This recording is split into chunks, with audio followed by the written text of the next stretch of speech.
The story begins in a quiet notary's office, a place where once shared lives quietly come undone. Across the desk, a legal advisor presents a couple with their finalized divorce papers and the certified deed confirming the settlement. He explains that once they sign, the agreement will take effect immediately without the need for court involvement, and that salary deductions can be applied if necessary. As he details the division of assets, most of which will go to Kazuha, including a settlement of 3 million yen, about $20,000. The woman notices the tension in her husband's face. He looks uneasy, almost as if he were the one being wronged rather than the one who caused the situation. When asked for consent, she answers without hesitation. Her husband Yuki hesitates before giving a reluctant nod. The advisor then instructs them to sign. She picks up the pen first. Her hand stays steady as she writes her name. Afterwards, she slides the document toward Yuki, reminding him calmly that they have discussed everything already and that this moment is simply the consequence of the choices he made. 3 months earlier, on a rainy afternoon, she had discovered his affair with another woman. She had remained with him out of sincerity, the same sincerity that had carried her through 6 long years of dating before they married. He had once promised to cherish her for a lifetime, and she had believed it. Their 3 years of marriage had slowly faded under the weight of work and exhaustion, yet she convinced herself that their hearts were still connected. That belief shattered the moment she learned he was involved with a younger colleague. At first, she tried to view it as a careless mistake, something men sometimes did without thinking. But the truth cut deeper than any passing slip, destroying the last of her trust. From then on, she saw people as deceitful beings who easily abandoned what truly mattered in exchange for fleeting comfort and temporary pleasure. When he had begged for forgiveness, she had hesitated to leave, mistaking his regret for love. Yet soon after, he had returned with that same younger woman, calmly asking for a divorce and declaring that he loved her instead, promising to accept any condition she set. Now, seated across a notary's desk, his hand trembles as he picks up the pen. When asked if there is a problem, he turns to his wife and asks if it is too late to begin again. Her eyes fill with tears as she reminds him that the time for that has passed. Shocked, he refuses to sign, claiming the 70-30 split and the compensation are too much. She quietly reminds him that he agreed to any terms, but knows that the other woman left him for someone else. She finds him to be pitiful, but keeps her composure, urging him to stamp the seal. Watching him, she can hardly believe this is the man she once swore to love. Memories of their marriage and every moment together flash through her mind until she quietly tells him to forget it. He looks up confused as she explains she no longer wants the consolation money and will divide everything equally because she feels sorry for him. After signing, she stands and says she will submit the papers herself, calling it their final goodbye. As she walks away, he shouts an apology, saying he admired her dignity and wished to be strong like her. Passers-by stop to stare, but she shows no pity, turning her face away before disappearing. Returning home, she drops onto her bed without changing, breathing a long sigh of relief. Exhaustion seeps through her as she clutches her blanket, the image of her husband flashing in her mind. She doesn't feel strong, not in the way he once described her. If he truly wanted strength, she thinks, he wouldn't have betrayed her and hidden behind excuses like a coward. Tears stream down her face as regret surfaces. She calls herself foolish for refusing the consolation money from such an idiot. By morning, she wakes and catches her reflection in the mirror, her eyes swollen, her face puffy, as if stung by a bee. Yet, beneath the fatigue, she feels oddly lighter, refreshed in a strange way. She presses an ice pack against her eyes and eats breakfast while the morning news plays, only to grow irritated when the segment features another couple's breakup. With an annoyed sigh, she switches off the TV and decides to focus on getting ready for work. Dressed with her usual elegance, she heads to the office, where she immediately asks her team about the project files. Soon after, they gather in the meeting room as their superior prepares to begin the planning session. Kazuha raises her hand, requesting to speak first. Her boss, puzzled, allows her to proceed. With a calm smile, she announces that she is no longer married. The room falls silent. Her colleagues stare in disbelief, struggling to process her words. But she only smiles to herself, thinking there's no point dwelling on what's gone.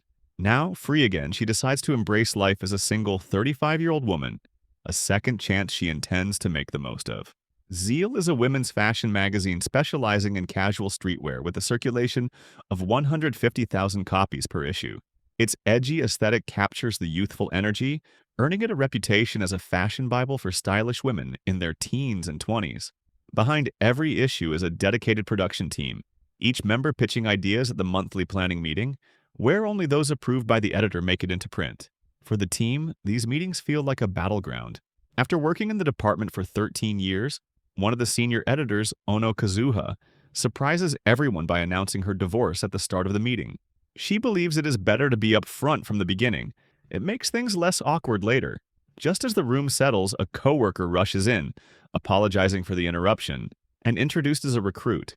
His name is Kento Mitsui, fresh from training and ready to join the team. Kazuha, taken aback, hadn't heard about any new member joining that day. Mitsui greets everyone politely, explaining that he played sports in school and hopes to bring that same energy to his work. Bowing deeply, he expresses his eagerness to contribute. The female staff immediately gather around him, surprised by how young and handsome he is. Some even regret not wearing makeup that day. Kazuha, meanwhile, feels an inner panic. Of all moments to make a first impression, she has just publicly declared her divorce. The chief editor welcomes Mitsui warmly, saying he appreciates people with enthusiasm and endurance. He seats Mitsui next to Kazuha, telling him to observe and learn from her. She offers him a polite smile and he sits beside her, clearly excited to start. Watching him, Kazuha notices his fresh, radiant aura and flawless skin, a sight that sparks a twinge of envy. She wonders if she ever looked that young and vibrant, though she can't quite remember. As everyone settles, the chief begins the meeting, reminding the team that autumn brings their highest sales and urging them to give their best. He calls on Kazuha to present her proposal. Rising confidently, she introduces her idea, 50 sustainable and stylish autumn items, for the cover feature. Each team member plays a role in shaping the magazine from start to finish, visiting exhibitions, predicting seasonal trends, selecting items, and choosing models to make every page stand out. The writers constantly brainstorm ways to make the issue shine, and although the workload is intense, the satisfaction makes up for it. When Kazuha finishes her presentation, the room goes quiet. Her proposal is both creative and flawlessly delivered, impressing everyone, especially after her earlier announcement.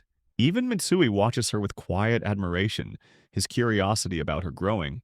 The chief praises everyone, commenting that this month's magazine will be good as well. Still, Kazuha knows how fierce the competition is. Everyone gives their all, and she wonders whose concept will ultimately be chosen. Before wrapping up, the chief announces a welcome party for Mitsui, which excites everyone, including the newcomer.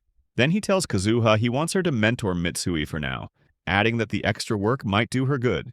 She smiles and thanks him, though inside she feels uneasy. It's awkward to mentor someone who just witnessed her divorce confession. Mitsui, however, breaks the tension by telling her he looks forward to working with her. Kazuha returns his smile, deciding there's no point in overthinking it. She'll simply do her best and move forward.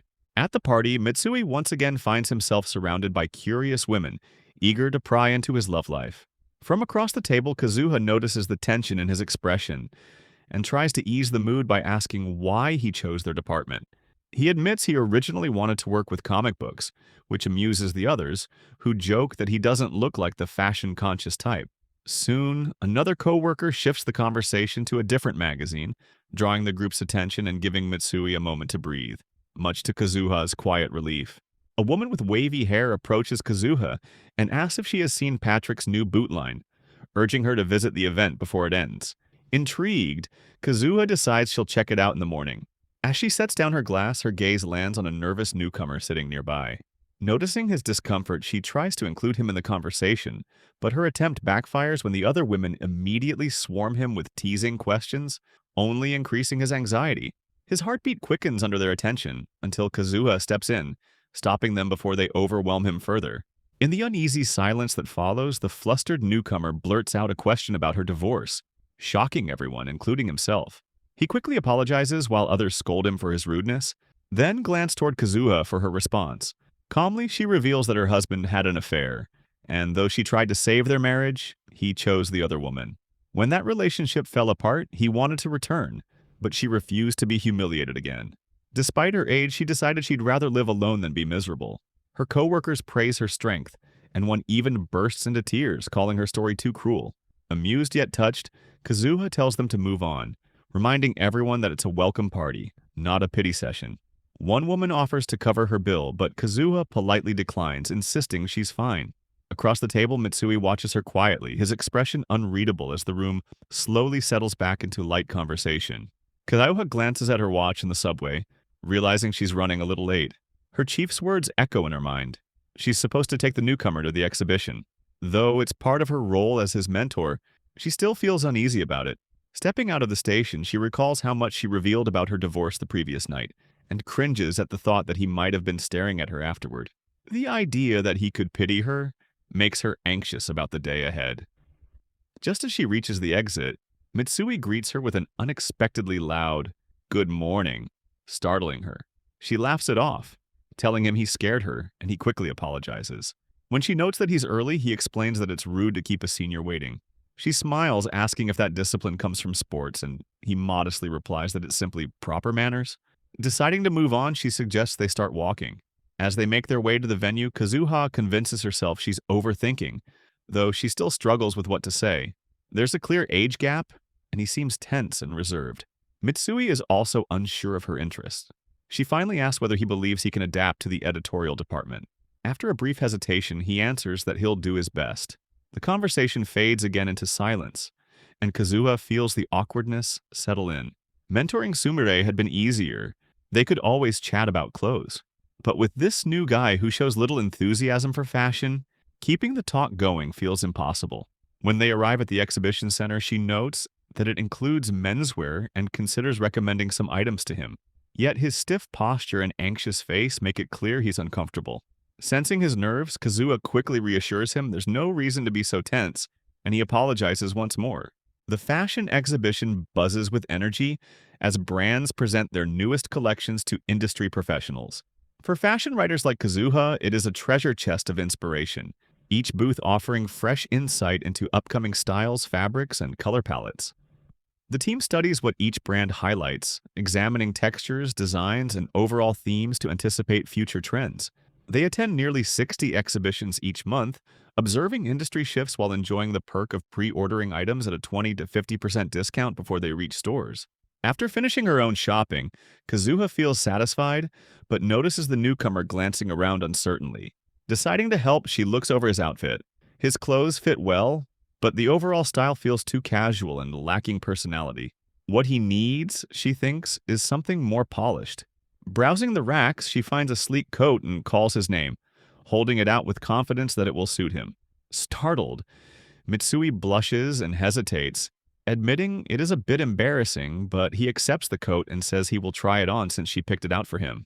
Kazuha smiles gently, telling him to take his time in the fitting room. As he disappears behind the curtain, she watches with quiet amusement, wondering if she ever felt shy about trying on clothes in public. When he finally steps out, thanking her for waiting, she is briefly speechless. The coat fits perfectly, giving him a refined, confident air she did not expect. A warm smile spreads across her face as she tells him he looks amazing, marveling at how a simple change of clothes can transform someone's entire presence. Mitsui thanks her for the compliment, and Kazuha continues studying him, surprised by how quickly he already looks more polished.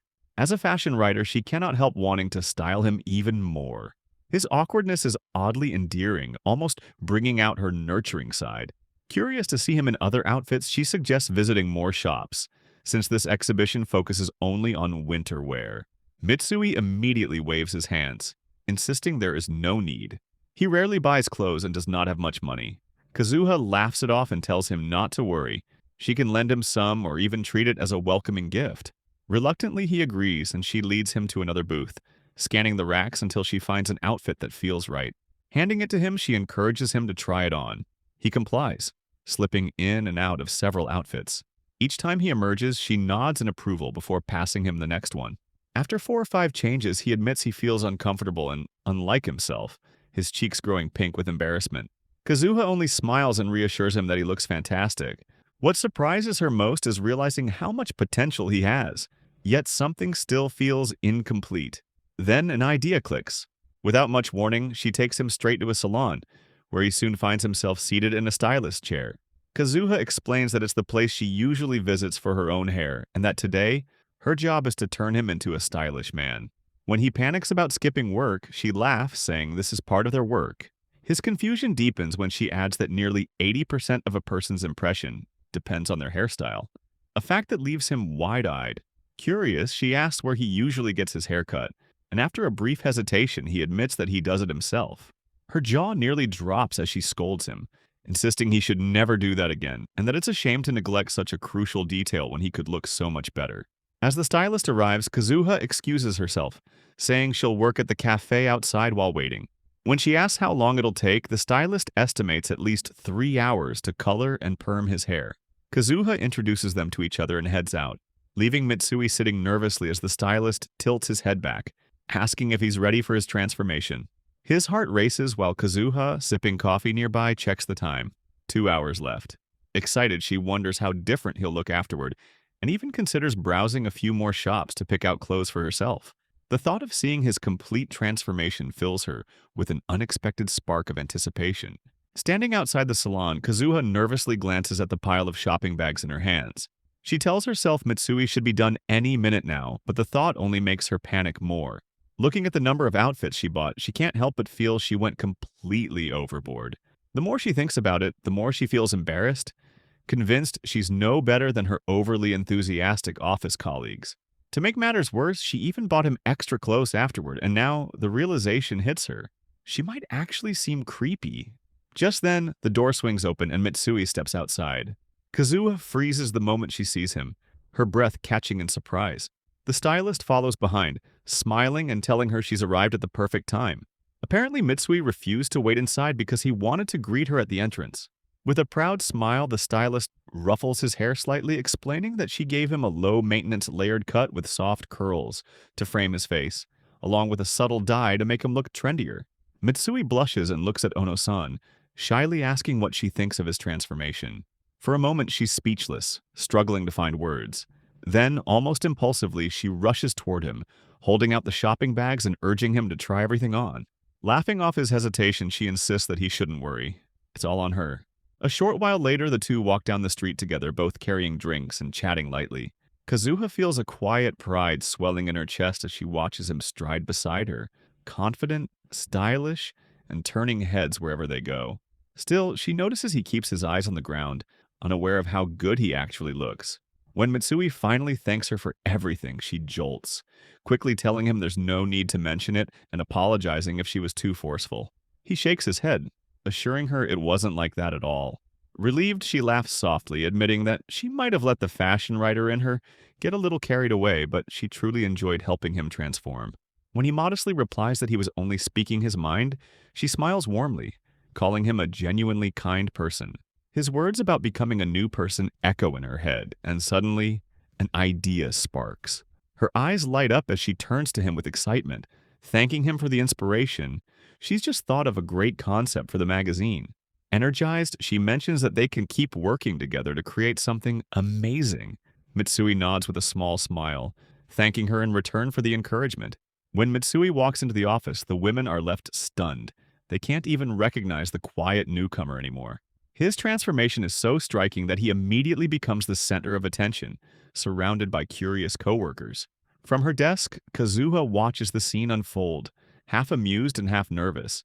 One of the women approaches her with a teasing smile, asking if she's the one behind his new look. Kazuha laughs softly, brushing it off by saying she just gave him a few tips to spark his interest in fashion. She knows she can't exactly admit that she funded his entire makeover herself. The women gush over Mitsui, complimenting how handsome he looks and joking that it must have been fun dressing him up. He stands there, overwhelmed, his pulse racing as he struggles to keep up with their chatter. When one of them invites him to go shopping together, he politely declines, explaining that his supervisor, Miss Kazuha, already bought him some clothes that day. Kazuha freezes in shock, internally panicking as everyone turns toward her, eyes wide. "So it was you?" they exclaim. Flustered, she stammers out that, yes, she helped him. But before the misunderstanding deepens, Mitsui quickly steps in, explaining that she only picked the outfits while he paid for them himself. Kazuha exhales in relief, thankful for the save. The women, now back to fawning over him, start asking if he'll shop with them next time instead. Their chatter fills the office again, and from a distance, Kazuha smiles. He seems to be fitting in perfectly. Just as she relaxes, a sudden realization hits her. She gasps and hurries back to her desk. Flipping through documents, there's still so much to prepare for the upcoming photo shoot. Outfit selections, pre-orders, and even the lunch arrangements. The boss's sharp voice cuts through the air, telling everyone to stop chatting and to focus on work. The office quickly quiets down. Moments later, Mitsui approaches her desk, calling her name softly. She looks up, asking if something's wrong. Leaning closer, he whispers that next time, he'll pay, and asks if she can help choose his clothes for the next season too. Kazuha blinks in surprise, asking if he doesn't want to go with the others instead. He shakes his head, slightly embarrassed, admitting that being around them makes him nervous. She laughs gently, telling him that if that's the case, she'll do it. He smiles, thanking her and saying he'll look forward to it. Before he can say anything more, the boss calls for him, and Mitsui bows politely before heading off. Watching him leave, Kazuha notices the faint happiness in his expression and wonders with a small smile if this means he's finally starting to open his heart to her. It's Sunday, the first one after her divorce, and Kazuha gazes at a small cat with wide, affectionate eyes. She adores the kitten as the short-haired woman beside her, the vet, thanks her for giving the animal a new home. The vet sighs, saying she'll never understand how people can abandon their cats at the clinic, even though they know it's illegal. Kazuha gently tells her not to worry, promising that she'll care for this little angel for the rest of her life. She has always wanted a cat, but her ex-husband was allergic, so the moment she separated from him, she told a veterinarian friend that she was looking to adopt one. Now, holding the kitten, she can hardly contain her excitement at how adorable it is. The vet explains a few details about the cat, mentioning that she has been spayed. Kazuha turns, asking to confirm, and the vet nods, explaining that otherwise the cat would go into heat and cause several problems. As the kitten meows softly, Kazuha smiles, then takes her home, wrapped in a cozy blanket, whispering that this will be her new home. The cat sniffs her surroundings curiously, while Kazuha thoughts drift back to the fact that the kitten is spayed. The realization unsettles her. It means the cat will never have kittens. A quiet sadness stirs in her as she realizes she is 35 now.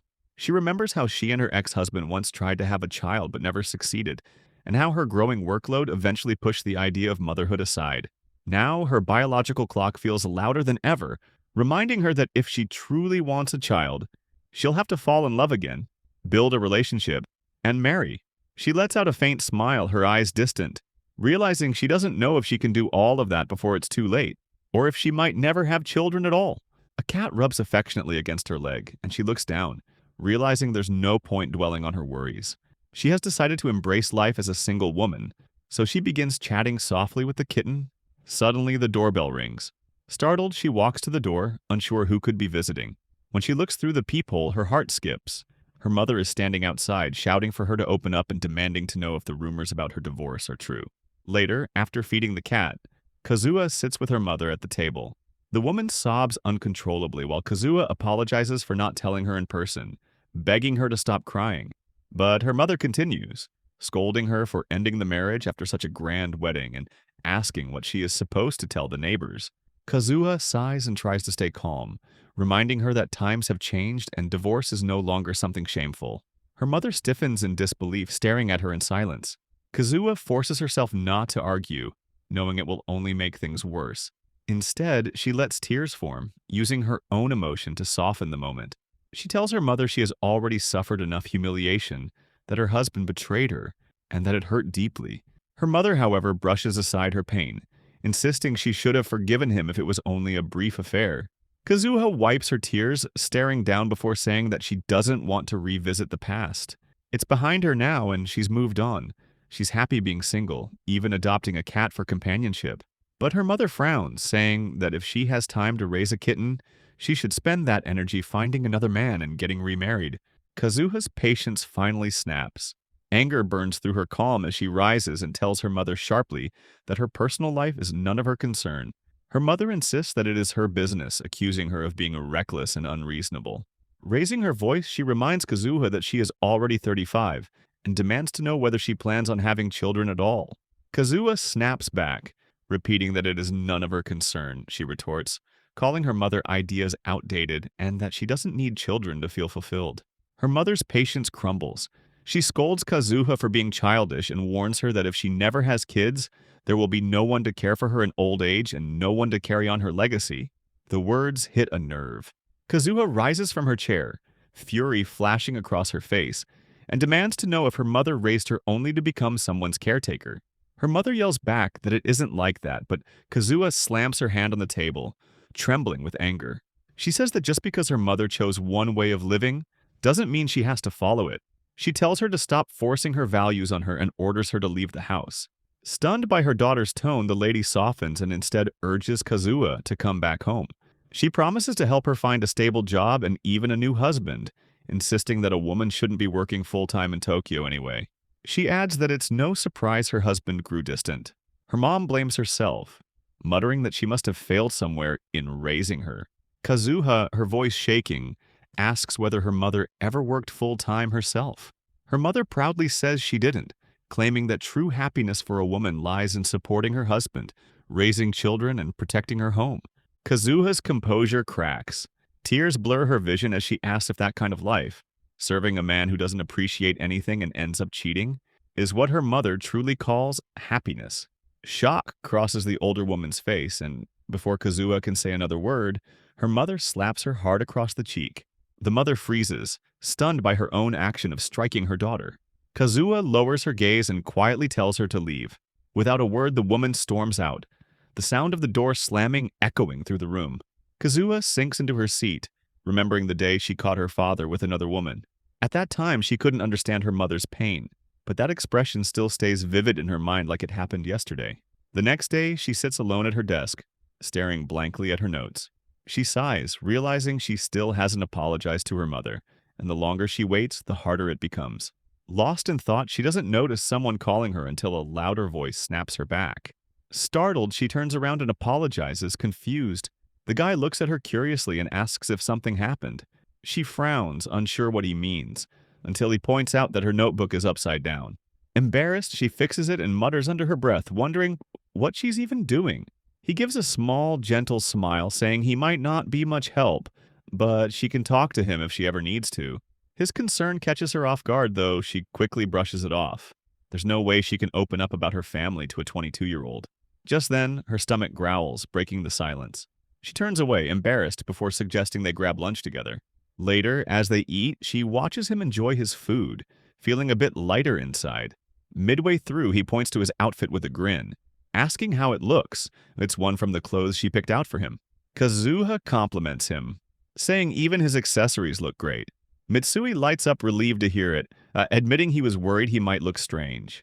He laughs, adding that back in college he never cared much about his appearance.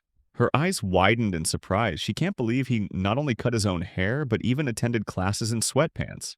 She asks if no one ever gave him odd looks for that, and he casually replies that all the seniors dress the same. She realizes it must be common among sports students and giggles, telling him not to show up at the office like that. Embarrassed, he waves it off, saying of course he wouldn't. She teases him to try out more styles since he looks good in anything, and he smiles, agreeing. He tells her he's glad she's back to her usual self, saying she looks best when she has that warm, lively energy. Her eyes soften with joy, quietly believing she feels that way because of him. Then she shares that she adopted a cat yesterday, which instantly excites him. He jumps up, asking to see a picture. Before she can answer, he eagerly pulls out his phone and starts showing her photos of his own cats, introducing each one proudly. She squeals at the screen, admiring them and saying she never knew he had cats too. He explains that he got them while living with his parents and brought them along when he moved out. Excited, she shows him a photo of her own cat, saying her name is Millie. Mitsui's eyes brighten as he tells her to ask him anything about cats, boasting that he knows as much about them as she does about fashion. She laughs, calling it a bold claim, and he insists that's how much he loves them. In no time, he starts asking her a series of questions about her cat's care and reminds her to make Millie as comfortable as possible. She smiles, saying that's exactly what the vet told her, which makes him gasp in surprise, asking if she already knew that. Amused by his earnestness, she thanks him as he tells her to contact him any time if she has more questions, and she agrees with a gentle smile. Kazuha returns home, and as soon as she opens the door, her cat is already waiting for her. The moment she steps in, the cat circles around her legs nonstop. She tilts her head, asking softly if she missed her, but before she can say more, the cat rushes toward the litter box, only to come back immediately. Confused, Kazuha glances at the box and realizes it hasn't been used at all. Noticing the cat's trembling body, panic hits her. She kneels down, gently patting it, asking if it's feeling unwell. Pulling out her phone, she tries calling the vet, but no one answers. Her anxiety grows as the cat starts meowing weakly. Apologizing in distress, she pleads with him to hang on, wondering what to do when it's already too late to visit a clinic. Then Mitsui's words crossed her mind. He'd told her to reach out any time about her cat. Without hesitation, she types a quick message and sends it. Just moments later, her phone rings. It's him calling. She apologizes for disturbing him so late, but Mitsui calmly tells her not to worry. After she explains the cat's condition, he suggests that the litter might be the issue, explaining that his own cats once reacted the same way, each having different preferences. Then, out of nowhere, he asks for her address. Kazuha freezes, eyes wide in surprise as he offers to pick up several types of litter for her since they're heavy, and he can drop them off himself.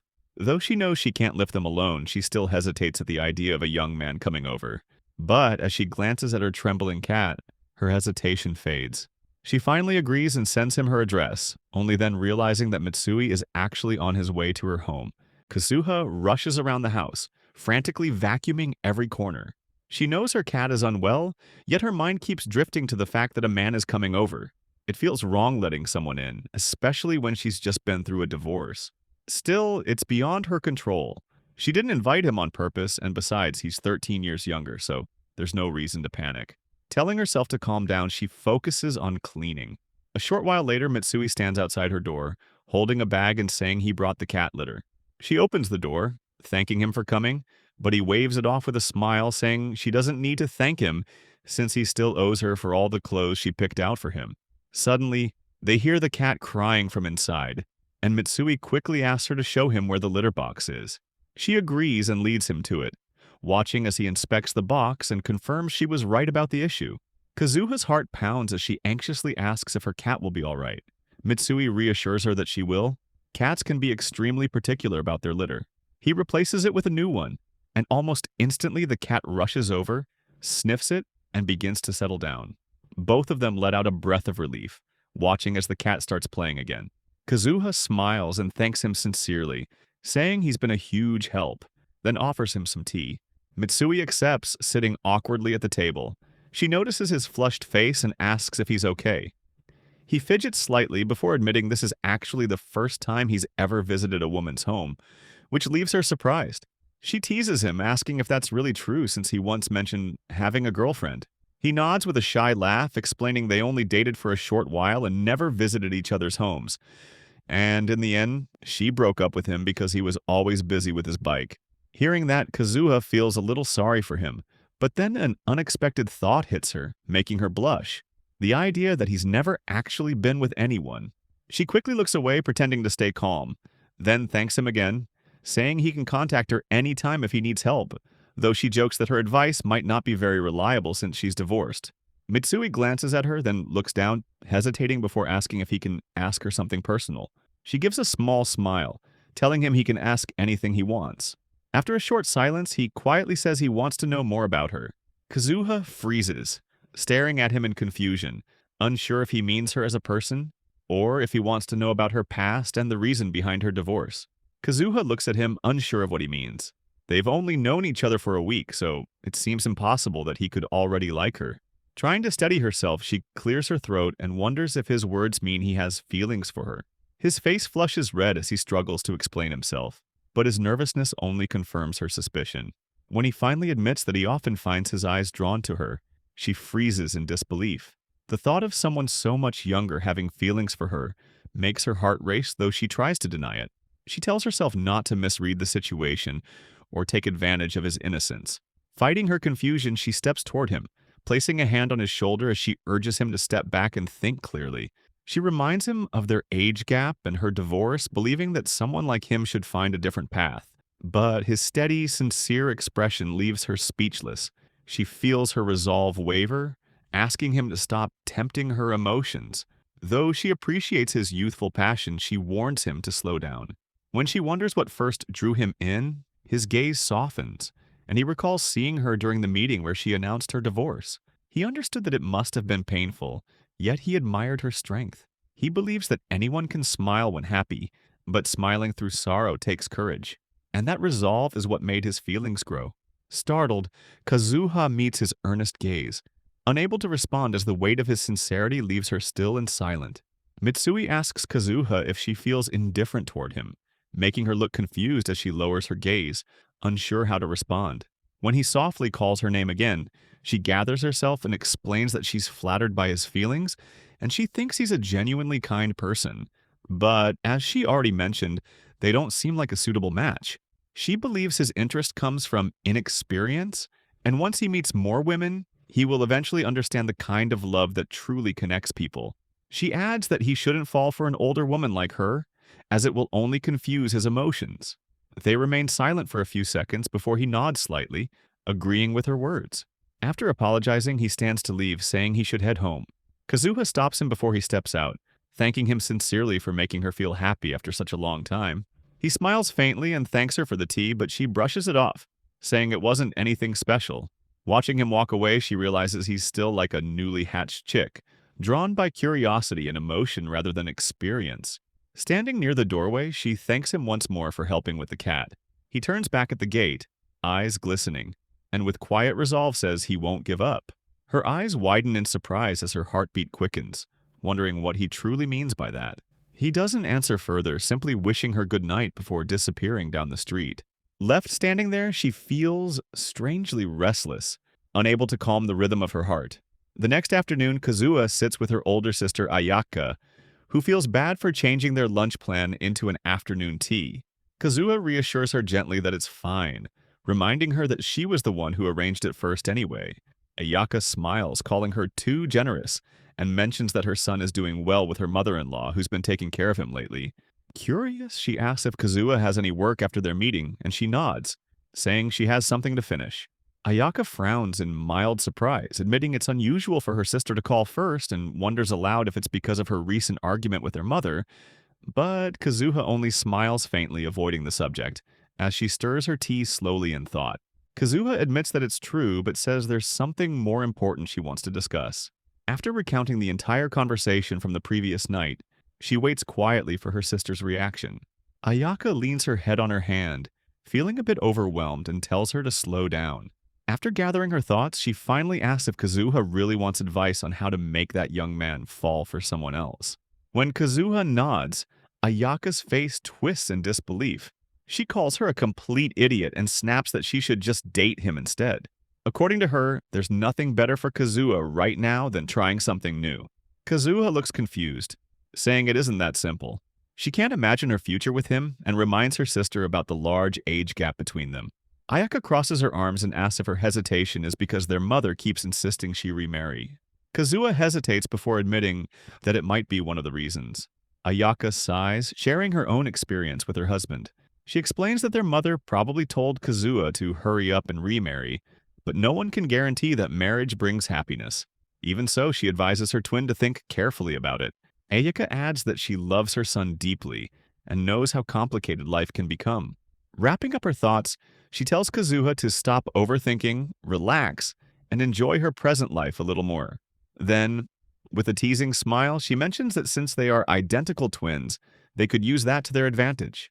Kazuha stares at her, confused and curious, asking what she means by that. Ayaka laughs, revealing her ridiculous idea. She wants them to swap places for fun, and even offers to spend time with the young man if Kazuha refuses. Horrified, Kazuha jumps up, shouting that her sister must be absolutely insane for suggesting something like that. Ayaka laughs, telling her to calm down, explaining that she was only joking. She admits she simply misses the feeling of being seen as a woman, and just wants someone to make her feel desired again. After talking with her sister, Kazuha returns to her office, still replaying Ayaka's teasing words in her mind. Leaning back in her chair, she stares at the ceiling, wondering why her thoughts keep circling around Mitsui of all people. It had been so long since she'd been in a relationship that the very idea makes her sigh in disbelief. Just then, Mitsui appears at her door, calling her name. Startled, she nearly jumps from her seat, demanding to know what he wants. Realizing how flustered she sounds, she quickly turns away, embarrassed. Mitsui steps closer and hands her an envelope, saying it was addressed to her. She takes it, murmuring a quiet thank you, then sneaks a glance at him, noticing how composed he seems despite everything that happened last night. That alone feels like a small relief. When she opens the envelope, she realizes it's an invitation to the premiere screening of The Queen's Men, a film she has secretly been eager to watch. Mitsui fidgets beside her, and Kazuha curiously asks if he's a fan too. He nods, saying he loved the previous movie's action scenes so much that he ended up watching it multiple times. Hearing that, she almost blurts out something awkward, quickly covering it with a nervous laugh. He looks confused and asks if she's alright, and she assures him she is. Then, without much thought, he asks if he can join her for the screening. Her heart skips a beat, but she tries to stay calm, hesitantly saying she's not sure it's a good idea. Before she can continue, their boss appears behind them, overhearing the conversation. With a grin, he says it's actually a great plan, since Mitsui has just been assigned to cover the movie's page. Kazua's eyes widen in disbelief as the boss waves and walks off, wishing them fun. She turns to Mitsui, who's smiling brightly, saying he's thrilled to see the movie with her. Her face twitches in embarrassment, and she forces a small smile, replying awkwardly that she's looking forward to it too. On Sunday at 8:40 a.m., Kazuha stands before her wardrobe, rattling through hangers as if her life depends on it. She pulls out one stylish outfit after another, finally settling on something that feels perfect, but then pauses, frowning at her own reflection. She can't believe how much effort she's putting in for what's supposed to be a casual outing. Taking a deep breath, she tells herself it's nothing unusual. After all, she's a fashion writer, and looking polished is part of her job. Still, she carefully adjusts her makeup to match her outfit until every detail feels right. Outside the theater, Mitsui waits nervously, checking the time when Ono-san suddenly appears. Her cheerful good morning catches him off guard, and his jaw nearly drops. She notices his stunned expression and asks if something's wrong. His cheeks redden as he stammers that she just looks different. Her lips twitch in amusement, and she explains that a film premiere is like a formal event and how one dresses can completely change how others see them. As professionals in the fashion world, she says, they must always present themselves properly. She even teases him to experiment with his own style more, not rely on the outfit she chose for him last time. Then, brushing the hair from her face, she asks if they should head inside. In the theater, she settles into her seat, pulling out her phone to switch it off when Mitsui returns, apologizing for the wait. In his hands is a box brimming with popcorn and 2 chilled drinks. She blinks in surprise. She'd assumed he'd been stuck in the restroom, not fetching snacks. He admits he wanted to share them with her. Her heart gives a tiny jolt, and she thanks him, though she can't shake the odd feeling that this looks suspiciously like a date. As the movie begins, the two sink into the glow of the big screen, though Kazuha finds herself distracted. Every few minutes, her gaze drifts toward the boy beside her. When she reaches for the popcorn, her fingers brush his hand. She immediately pulls back, bowing her head slightly, trying to convince herself it was only an accident. But when she peeks at him, he's blushing too. Her pulse quickens, and she silently begs for the film to end soon. Suddenly, she freezes as Mitsui gently takes her hand. For a moment, she stares down at their joined fingers, then at him. Realizing what's happening, she slowly withdraws, placing her hands neatly on her lap to regain composure. When the movie ends, they stroll through the afternoon streets, their steps quiet. She sneaks glances at him and notices his unease. Finally, she sighs and tells him softly that he can't do things like that. He stops walking. She turns, calling his name, but he's staring at the ground, asking if the age difference really matters that much. Confused, she opens her mouth, but he continues, apologizing for holding her hand and admitting he couldn't control how he feels about her. Looking up, his voice trembles as he asks if she feels it too, if she senses the same pull he does. Flustered and caught in his gaze, Kazuha says nothing. When he finally whispers that he just wants to date her, her heart races, and the world seems to pause around them. Mitsui quietly tells her that he wants to be with her, leaving Kazuha frozen as her fingers tighten around the strap of her bag, while passers-by glance their way. Her face burns with panic before she murmurs that he can't, which stuns him as he asks why. She looks down, admitting that he deserves someone better, and that one day he might feel ashamed to be with her. He asks why he should ever feel that way, whether it's because of her age or her divorce, and when she tries to respond, he interrupts, frustrated that she's ignoring how he already knows all of it. Realizing how honest he's been while she's been hiding behind excuses, she finally confesses that she feels insecure, admitting that all her friends are married and raising children while she's 35, divorced, and still trying to rebuild herself after her husband's affair. She blames herself too and says that being beside someone as young and confident as him makes her feel even weaker. Apologizing, she tells him that she knows it hurts to turn him down, but she can't bring herself to accept his feelings. Before she can finish, Mitsui suddenly pulls her into his arms, making her eyes widen and her cheeks flush as he tells her to forget everything and answer honestly about how she feels. Her heartbeat quickens and he tightens his embrace, saying that if he can't hear her heart, he'll let her go and treat her only as his senior.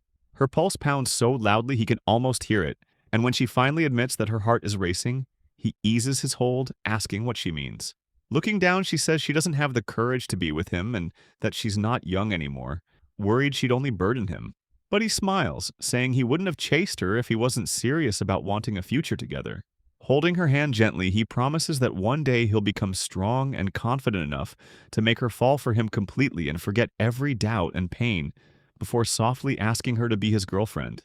Kazuha looks at Mitsui, realizing she no longer cares about their age gap or what others might think, as he gently squeezes her hand. Gathering her courage, she tells him that she wants to be in a relationship with him. His eyes widen in surprise before he pulls her into his arms, holding her tightly and feeling the warmth of her body against his. Though a flicker of hesitation runs through her, knowing they might face trouble if others find out, she still wraps her arms around him, wanting nothing more than to stay by his side. People pass by, glance at them, and Mitsui suddenly becomes aware of their surroundings, quickly pulling back and apologizing in embarrassment. Kazuha's cheeks flush as she reassures him softly that it's okay. He touches his face, still flustered, and asks why she suddenly permitted him. Smiling shyly, she tells him it's because he said he would make her fall in love with him. He panics, shouting that he'll do his best, which makes her laugh warmly. Then, with a playful yet serious tone, she says there's one thing she wants him to promise.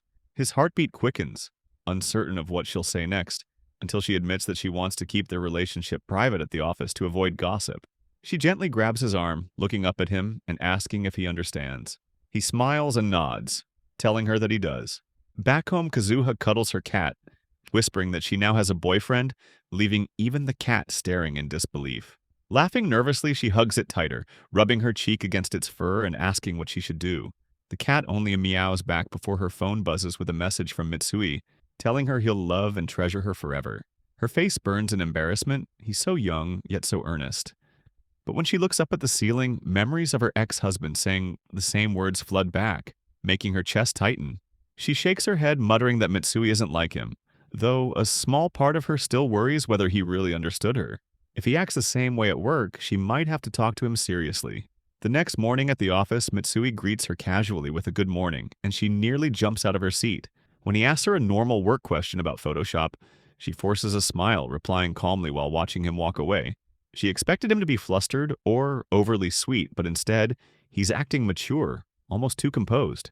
Just as she sits down, her phone vibrates again. It's a message from him asking if he can walk her home. She hides a small smile, but before she can reply, her boss appears and she quickly slips the phone out of sight. Noticing her reaction, he asks if something's wrong. She nervously denies it, but he continues, saying Mitsui seems to have grown a lot lately, like his college boy aura suddenly vanished. She smiles faintly and nods, her heart racing when the boss adds that it's probably thanks to her guidance before walking off. Watching Mitsui work quietly across the room, she realizes maybe she's the one who needs to stay careful now. Later that evening, she waits at the station, and soon Mitsui comes running toward her, breathless and apologizing for being late. She frowns, reminding him that she told him to leave the office 10 minutes after her to avoid suspicion. Blushing, he admits he just couldn't wait to see her. Her face turns red as she coughs, trying to hide her fluster. When he asks if they should get going, she nods, and they start walking side by side, chatting casually. But as they pass by, their boss and a coworker spot them together, and their surprised expressions say it all. Someone spots her on the platform and nudges the boss, saying she's part of their team.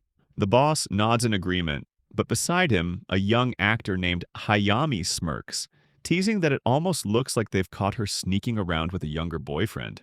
The boss quickly denies it, explaining that the man with her is just her junior colleague.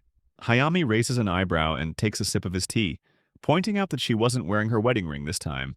He remembers clearly. During their last interview, she had it on, and her reaction then was a little strange. The boss eyes him, impressed by how sharp and observant he is, but Hayami only grins, saying he's curious and wants to follow them. The boss tries to stop him, but Hayami slips on a mask and heads toward the subway anyway, leaving the boss sighing as he reluctantly trails after him. Inside the train, Kazuha sits quietly while Mitsui stands close by, watching her with gentle affection. A few seats away, the boss and Hayami secretly observe. The boss whispers, asking if it's really safe for a celebrity to ride the subway like this. But Hayami chuckles, saying he does it often. No one ever bothers him, and he enjoys watching people's everyday moments. The boss still doesn't get why he's so invested in this, but Hayami shrugs, saying it's fun to see real emotions unfold. Just then, Mitsui softly tells Kazuha that he wants everyone to know she's his girlfriend. The boss groans and hides his face while Hayami laughs, muttering that love really makes people foolish. The boss apologizes, suggesting they leave and grab a drink, but Hayami still wants to stay longer. Eventually, the boss insists, saying it's better to give them privacy, and the two finally step off at the next station. A short while later, Kazuha also exits the train, followed closely by Mitsui. She turns to him, surprised, asking why he got off too. Smiling, he tells her he just wanted to spend a little more time with her, and asks if he can walk her home. She glances at Mitsui and asks if walking her home won't be a bother, but he smiles and says it's no trouble at all. As they stroll side by side, both keep their eyes on the ground. She can't help but think about how he got off the train just to accompany her, which makes her feel strangely cared for. Still, she wonders what kind of man does that. This isn't exactly a dangerous neighborhood. No ordinary guy would go out of his way just out of concern, but Mitsui seems genuinely kind, maybe even a little naive. Yet, part of her suspects there must be a small hidden motive behind it, even if it's harmless. It's not that she minds. Deep down, she doesn't dislike the idea. Lost in thought, she's startled when Mitsui suddenly speaks, asking if she's fine with him stopping by a convenience store. She nods, saying it's fine, and follows him inside. While waiting, her eyes wander toward the adult section, and her imagination briefly runs wild, her cheeks burn red. Embarrassed, she calls out to him saying she doesn't need anything and will wait outside. As she steps out, a realization hits her. Her apartment is right around the corner. Why did he stop at the store? If he only wanted to walk her home, he could have just done that. Her mind spins, wondering if he's planning to stay over. Moments later, he steps out, apologizing for keeping her waiting. Seeing her flushed face, he tilts his head in confusion until she blurts out, asking if he's expecting something from her. He freezes, stammering as his face reddens. She looks away and says that she hasn't been to the gym or salon lately and doesn't feel confident about herself right now, asking if he could give her a little time. He quickly apologizes, telling her he'll wait until she's ready, then leans closer and softly kisses her, asking if that's okay. She laughs lightly, teasing that maybe he should have asked first. Kazuha glances at him with a playful smile and suggests they take a short trip once their work is done. He gives her a questioning look, wondering if that includes staying overnight. She nods lightly, explaining that having a clear deadline helps her stay focused. And besides, she doesn't plan to keep him waiting too long. His face reddens as he agrees without hesitation, clearly excited by the thought. She smiles at his reaction and assures him they'll go together for sure. After a moment, he casually mentions that exercising before breakfast can be more effective. Curious, she asks if that's really true. He explains that since the body burns energy even during sleep, working out on an empty stomach helps target fat more efficiently. Impressed, Kazuha remarks that such advice sounds exactly like something an athletic person would say. He chuckles, pleased by the compliment, and she quietly notes how charming he looks when he smiles. Before leaving, he tells her she can always ask him for advice, confident she'll do well, and she thanks him warmly, genuinely appreciating both his encouragement and his insight. The next morning, Kazuha heads to the gym, determined to start again after a long break. As she scans the familiar space filled with the hum of machines, a small sense of pride stirs in her. She's finally back. It's been months since her last workout, and she wonders if she can still keep up. After stretching, she steps onto a treadmill, unsure how fast to start. Her eyes drift to the man running beside her, his pace steady and powerful. When she recognizes his face, she freezes. It's Hayami.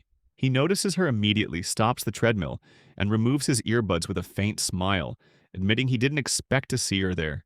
Kazuha laughs softly, saying it's been a while since she last came. Her gaze lingers on his well-built frame. He still looks like the model and actor who once appeared in her magazine. Though his fame has settled over time, his connections keep him visible at editorial gatherings. Hayami suddenly starts glancing around, confusing her. Tilting her head, she asks what he's looking for. He turns to her and casually asks if she didn't come with her boyfriend today. The question makes her flush, and he quickly adds that he meant the young man she was with before. Shock hits her. He's talking about Mitsui. Leaning closer, she whispers if someone told him. Hayami shakes his head and explains that he saw her on the train last night. He was on the same ride along with Onizuka-san, who looked quite surprised. Kazuha freezes, horrified that her boss witnessed it. She turns away, trying to collect herself, but Hayami calls her name and invites her to breakfast. She hesitates until he teases that she must want to know what the editor-in-chief thought, and she reluctantly agrees. At the cafe, Hayami eats calmly, mentioning that he and the chief got off at the first stop. He wanted to follow her but was stopped. Kazuha stares at her untouched food until he reminds her she should eat after working out. She sighs, saying she's lost her appetite. hearing all that ruined her mood, and she didn't even get a proper workout. He laughs lightly, telling her not to overthink it, but she snaps, insisting it is serious. Her voice trembles as she admits that Mitsui is a new employee. She's recently divorced, and if rumors spread, everyone will judge her. She clutches her stomach in distress, saying the gossip could force her to switch departments or even lose her job. Letting out a shaky breath, she slams her hand lightly on the table, frustrated by the thought. Hayami exhales softly, drawing her attention. She looks up and asks quietly what's wrong. He shakes his head, saying it's nothing, then chuckles and admits that seeing her so worried is oddly adorable, and that he's always thought she seemed lovely ever since she got married. Still tense, she tells him she knows he's joking, but she really can't laugh right now because she's genuinely worried. He apologizes with a nod, but adds that he doesn't understand why she's so anxious, considering she only started dating after her divorce was finalized. She acknowledges he's right, which prompts him to tell her that, in that case, she should be proud of herself for moving forward. Then, out of nowhere, he asks if she actually likes her boyfriend. The sudden question catches her off guard, sending her into deep thought. She realizes that though she's been overthinking everything, he's right. There's no reason to feel guilty for being happy. Still, she worries about making those around her uncomfortable and decides she should apologize to the editor-in-chief to clear the air. Feeling calmer now, she thanks Hayami sincerely for his understanding. He glances at his watch, noticing the time, and tells her he needs to head to practice soon. She nods in agreement, and before leaving, he reminds her to eat properly. She promises she will. As he stands to go, he casually suggests they should go out for dinner together next time. The idea makes her chuckle nervously as she points out that it might look bad for her boyfriend, then asks if she can invite the editor-in-chief along. He smirks, saying she's far too pure, and that he left behind feelings like that nearly 20 years ago. Confused by his words, she looks at him questioningly. He glances back with a faint, wistful smile, admitting that it's kind of nice and that he too would like to experience a pure kind of love again. Before she can respond, he tells her to go ahead and invite the editor-in-chief for dinner, adding that they'll meet again soon. She sits there stunned, watching him leave, his words lingering in her mind as she tries to make sense of what he truly meant. The following day, Kazuha and Hayami stand before the editor-in-chief, both tense and uneasy. The editor lets out a long sigh, having already heard everything from Hayami. He admits he hoped to handle the issue quietly without making it a bigger scene. They both lower their heads in apology. Kazuha adds that it must have been difficult for him to act like nothing happened while knowing the truth. The editor gives a small nod, saying he understands but reminds them that the mentorship wasn't meant to lead to personal involvement. They assure him they understand. He then turns his attention to Ono-san, reminding her that as deputy editor, she's in a senior position, and being romantically involved with a 22-year-old newcomer could easily be seen as inappropriate. Embarrassed, she nods in agreement. Before anyone can speak further, Mitsui blurts out that he was the one who fell for her first. He insists that if dating was off limits, he wants to know what he was supposed to do with his feelings. The editor slams his hand on the desk, snapping that no one asked for that explanation. Taking a breath, he regains his composure and tells them to try seeing things from his perspective too. Both immediately apologize again. Rising from his chair, the editor warns them to be more discreet since people in the company talk easily. He adds that meeting so openly at Itabashi Station was reckless and unwise. They mumble quiet acknowledgments and leave the office. As soon as the door shuts, Mitsui rushes forward, bowing deeply. Startled, Kazuha asks what's wrong, and he admits it's his fault she got caught. He was the one who pushed to meet there. She waves it off, saying she agreed to and only now realizes how careless she had been. Softening, she thanks him for worrying about her. His face flushes a deep red, and before she can react, he steps toward her as if to hug her. Quickly dodging, she scolds him and tells him to get back to work. Seeing his flustered expression, she sighs and reminds him that since the editor already knows about them, they'll have to be more careful from now on. He smiles and agrees before leaving, while Kazuha waits by the elevator, impatient and weary. Only one meeting remains, yet she already dreads how long it might drag on. Lost in thought, she hears someone call her name and turns to see Hayami smiling. When she asks why he's still around, he says he stayed late to sign copies of his upcoming book. He chuckles, adding that he meant to finish yesterday, but leaves the thought hanging. Kazuha instantly realizes he's teasing her again. Flustered, she tells him to stop bringing up what happened with the editor. Hayami laughs and reassures her that the chief was probably just concerned, not angry. He adds that he's rooting for her and wants her to be happy. His calm tone eases her nerves until the elevator doors open and Mitsui steps out. Mitsui greets her warmly, praising her work, and she replies awkwardly, startled by the timing. Before she can say more, Hayami steps forward, pretending to be an excited fan. Kazuha freezes as he thanks Mitsui for his support, then turns to her with a grin, asking for an introduction. Cornered, she introduces Mitsui as a new team member, aware that Hayami is clearly enjoying himself. Mitsui compliments Hayami's sense of style, but he waves it off and asks about his hobbies. Mitsui lights up talking about his passion for sports and his dream of making a manga inspired by his years in track and field. The two hit it off instantly, leaving Kazuha awkwardly watching from the side. Out of nowhere, Hayami invites Mitsui to dinner, even suggesting drinks and manga talk. Mitsui, thrilled, immediately agrees.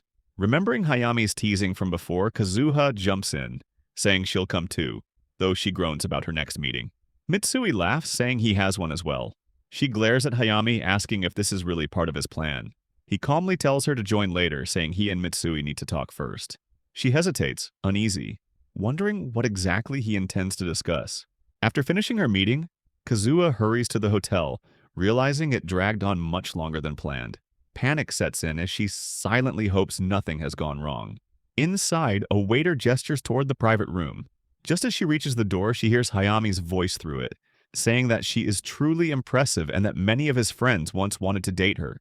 She freezes, completely thrown off, unsure what he's talking about or where the conversation is heading. Taking a steady breath, she gathers herself and steps inside, apologizing for being late. Hayami looks up and asks if she came straight from work. She nods with a tired smile, admitting it's been a long day. He agrees, saying she's been staying late often and must be exhausted. Once seated, Kazuha tries to sound casual as she asks what they were discussing earlier. Hayami replies that they were talking about her work. Relief washes over her, and he continues, explaining that several actresses have been wanting to collaborate with her because of how appealing her fashion features are. Surprised but pleased, she thanks him.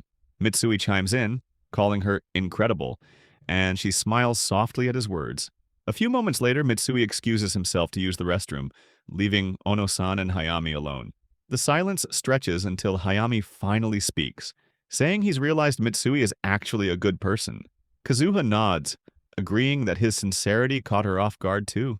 Hayami's playful tone suddenly fades as he looks at Kazuha and asks what she thinks about the future. Caught off guard, she sets her glass down, fumbling for words. She admits that Mitsui is still young and the age gap between them is hard to ignore, so she hasn't really thought that far ahead. Hayami chuckles softly, confessing he worries about age too, mostly because his options seem to be shrinking faster than hers. Kazuha laughs awkwardly, saying she's just trying to be honest about her feelings for now and doesn't want to overthink things.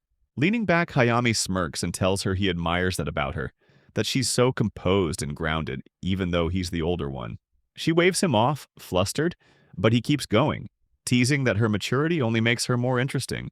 She groans in embarrassment, telling him to stop joking around. His expression, however, turns completely serious.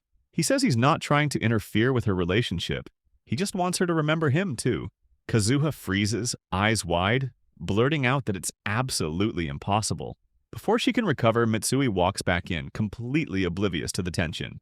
Hayami instantly switches gears, launching into an animated talk about manga as if nothing happened. Mitsui lights up, thrilled to join the conversation, while Kazuha sits stiffly, staring at Hayami in disbelief. For a moment, she wonders if he's just messing with her again, but the calm, confident look on his face tells her he's dead serious, leaving her even more rattled. During lunch, Mitsui senses something off about Kazuha's mood. After the meal, they step outside to bid Hayami goodbye, who apologizes for keeping them late before driving off. Once he's gone, Mitsui quietly observes Kazuha, noticing how distracted she seems. He grows concerned, realizing her distant expression started during dinner. Kazuha hesitates to explain, unsure how to bring up what happened. Eventually, she admits to herself that Hayami already knew about their relationship and said something unexpectedly kind that left her unsettled. Though she wants to dismiss it as a harmless joke, the moment keeps replaying in her mind. Mitsui, noticing her unease, grows tense, struggling to understand why Hayami's words affected her so deeply. Kazuha feels guilty for letting the conversation bother her, but can't shake the awkward tension lingering between them. Mitsui's thoughts spiral as he tries to make sense of Hayami's behavior, feeling uneasy at the idea of his friend showing interest in his girlfriend, while she silently hopes the misunderstanding doesn't turn into something bigger. Hearing this, Kazuha bursts into laughter. Mitsui protests, asking her not to laugh, and she apologizes. Noticing his messy bangs, she raises her hand to fix them, but he gently holds her hands, asking her not to touch them. Suddenly, he grabs her hand and starts running, telling her they need to hurry to the station, or they might miss the train. She blushes, feeling she shouldn't make him anxious when he is being so earnest. She moves closer to him and whispers that she likes him. He turns to look at her, confirming her words, and blushes deeply. Overjoyed, he starts jumping in the street, holding her hand tightly as they rush toward the station. The day before the trip, all the colleagues are busy finishing the snap page. Kazuha sits at her desk, realizing she should leave early to prepare for the trip. As she gathers her things, her eyes catch an image of Hayami, and she wonders why she hasn't seen him since that dinner. She sighs in relief, hoping it was just a joke. Just then, the editor-in-chief puts the files back on the table and announces that the final check is complete. Kazuha asks if he's leaving already. He explains that his trip starts tomorrow, so he needs to wake up early. Hearing this, she remembers Hayami mentioning the chief's trip and thinks the editor should enjoy it. She picks up her bag, deciding she should head home too, and glances at Mitsui, noticing his face turning red. When he stands, other colleagues notice his unusual behavior and ask what's wrong. Flustered, he insists it's nothing, while Kazuha sits nearby laughing quietly at his reaction. After finishing work, they meet at their usual spot. Kazuha smiles, mentioning that she arrived early, though he is earlier as always. He tells her it's because he can't keep her waiting. She chuckles and says it's time to go. He nods, visibly excited. They walk together and reach Tokyo Station. Suddenly, Kazuha's phone rings. She pulls it from her bag and sees Sumire calling. She looks around nervously, worried someone might be watching. Mitsui notices her unease and asks what's wrong. She explains it's a call from Sumire, which surprises him too. As she answers with a hello, Sumire shouts that there's a big problem. Kazuha asks in shock what happened. Sumire explains that while at work, she noticed a huge typo on the proof they finalized yesterday.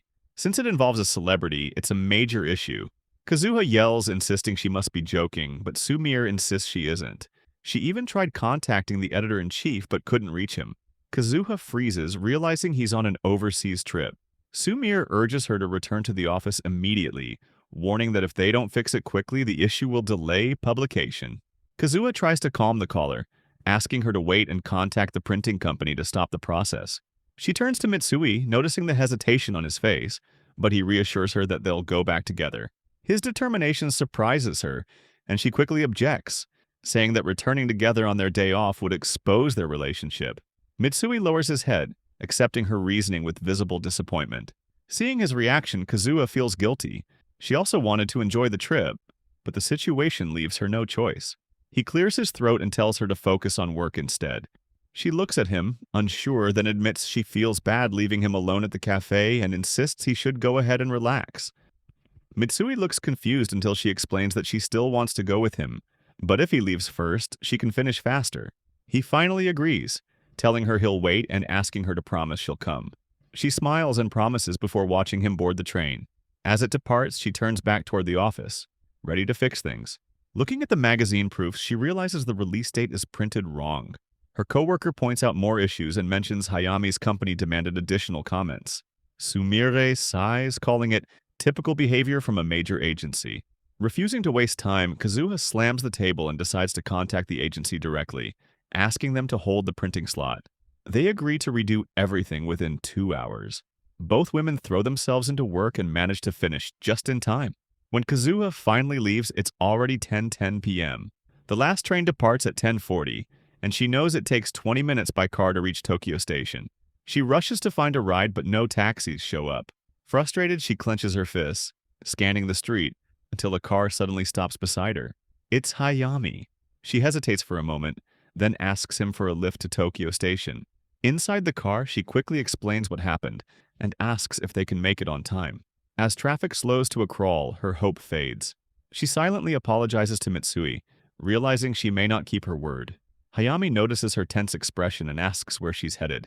When she explains, guilt flickers across his face. He feels bad for going ahead and possibly stopping her from reuniting with Mitsui. After a brief pause, he offers to drive her all the way to her destination. Kazuha looks at him, startled by the sudden offer. Meanwhile, Mitsui sits in his hotel room, staring at his phone and waiting for her. He knows he must not show his emotions because she is still working. Suddenly, his phone rings. She apologizes immediately for being late and explains that she can still make it, estimating it will take about 2 hours. He becomes excited, asking if that's really possible, though he still doesn't know how she is getting there. She apologizes again, telling him her battery is about to die and that she will explain everything in person. The call cuts off. He jumps on his bed, overjoyed but still worried about her. After a moment, he sits up, deciding to work out a bit, and then visit the hot spring since he has time. 2 hours later, the doorbell of his room rings. He opens it to see Kazuha standing there. She immediately apologizes for being late, but he dismisses it and rushes to hug her. She asks him to wait, and his gaze meets Hayami, who is standing behind her, apologizing for the inconvenience. Mitsui is confused, staring at his girlfriend with Hayami beside her. Kazuha steps back, trying to explain that it is not what he thinks, and that she can clarify. He looks at her, bewildered. She tells him what happened. She missed a train, and that is why Hayami ended up giving her a ride to their destination. Since it was her first trip with him, he felt bad and offered to drive her. Mitsui listens as she explains, saying it was just a coincidence. Hayami, standing beside her, interjects, saying it wasn't a coincidence. He came on purpose because he heard something was wrong with her work and wanted to check on her. Kazuha turns to him, telling him that this is new to her. He looks at her confused, asking if he didn't tell her before. She shouts that he never did. She feels guilty and tells him she will get him a room so he can relax in the hot spring before heading back.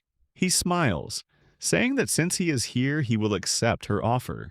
She goes inside the room, mentioning that she will call and book a room for him. Hayami looks at Mitsui, apologizing and telling him he will be out of the way soon. He opens the fridge and asks Mitsui if he minds him taking a beer, even offering one to him. Meanwhile, Kazuha shouts that it seems all the rooms are full. Mitsui is shocked. Hayami explains that he can't go because he already had a drink. After a while, Mitsui sits on the floor, staring at the 3 bedding arrangements. He feels sad, realizing the trip ended up like this. Now he is alone while both of them are in the hot spring. He thinks Hayami might actually like Ono-san, and if that's true, he feels suffocated. Suddenly, Kazuha appears in front of him. He looks at her and rushes to kiss her. He holds her, but she pushes him back, asking him to wait a second. She asks what is wrong, and he says it's nothing. Hayami comes in as well, mentioning that he enjoyed his bath. He then says he is already feeling sleepy. Kazuha asks if they should just go to sleep for the night. She arranges the sleeping positions for the guys. Suddenly, Hayami tells both of them to compose themselves. Kazuha turns to him shouting, asking what he means. She asks Mitsui if this is really right. He confirms it is. All of them go to bed. The 2 guys fall asleep and she sits there, lost in thought. She thinks her boyfriend's behavior was a little careless. The way he sulked was too childish, which frustrates her. She recalls what he did and realizes he was looking forward to this too much. She reaches out, holding his hand, and opens his eyes, looking at her. She whispers that she loves him. Suddenly, he sits up. She tries to calm him, asking him to wait, but he doesn't. She tries to stop him, thinking he isn't paying attention to anything around him, yet he continues moving his hands over her. Suddenly, she snaps, letting out a small sound. Both of them freeze and turn toward Hayami, but thankfully he is still asleep. Mitsui quickly turns back, apologizing and asking if she is hurt. A sudden blush spreads across her face as she shakes her head, saying she's fine, but warns him not to go any further. He apologizes again and steps back. The next day, Mitsui soaks in the hot bath, still feeling embarrassed about his behavior the night before. He can't understand why he lost control, especially since he didn't even know what he wanted to do. He wonders why he thought he could act that way with Hayami right there. Suddenly, Hayami appears, greeting him with a cheerful, "Good morning." Mitsui hesitates before asking if he minds sitting next to him, and Hayami replies that he doesn't. He comments that the morning bath really is the best, and Mitsui agrees. Without warning, Hayami changes the topic. He tells Mitsui that yesterday was a shame since he was so close. Mitsui looks confused, and as soon as he realizes what Hayami means, he jumps out of the pool, shouting at him and asking if he was awake. Hayami admits he wasn't at first, but their voices woke him. He adds that it felt rushed because he was too insecure as a man. Mitsui nods, agreeing that he lacked confidence too and that it was his first time. Hayami smiles and tells him there's no need to rush. Mitsui should let Ono-san take the lead since he is still young. Mitsui, flabbergasted, warns him to stay within his limits. She is his girlfriend. Hayami is taken aback by the serious expression on Mitsui's face. After the bath, he sits alone, reflecting on the promise he made to Kazuha. He thinks about how he wants her to be completely drawn to him and to chase after him, feeling both embarrassed and determined to act properly. Mitsui feels a wave of embarrassment over his earlier actions. He takes a deep breath, telling himself that for now, the only thing that matters is offering a proper apology. Soon, Kazuha enters the room, looking refreshed despite having endured a rough night. Her eyes scan the space and she notices that Hayami's belongings are gone. She asks Mitsui if he has already left, and he replies that he had some work to take care of. Kazuha moves toward her bag, picking out her clothes and comments that it's a shame she had wanted to thank him again before leaving. Mitsui watches her for a moment before calling her name. He bows slightly, apologizing for his behavior the day before. Stumbling over his words, he admits that he never meant to be pushy, but his worries about Hayami or other imagined troubles had gotten the better of him. Before he knew it, he had gone too far. Inside, he scolds himself silently, thinking he's just making excuses and feeling utterly pathetic, convinced she might even dislike him. He startles slightly when Ono-san speaks, telling him that she is the one who should apologize.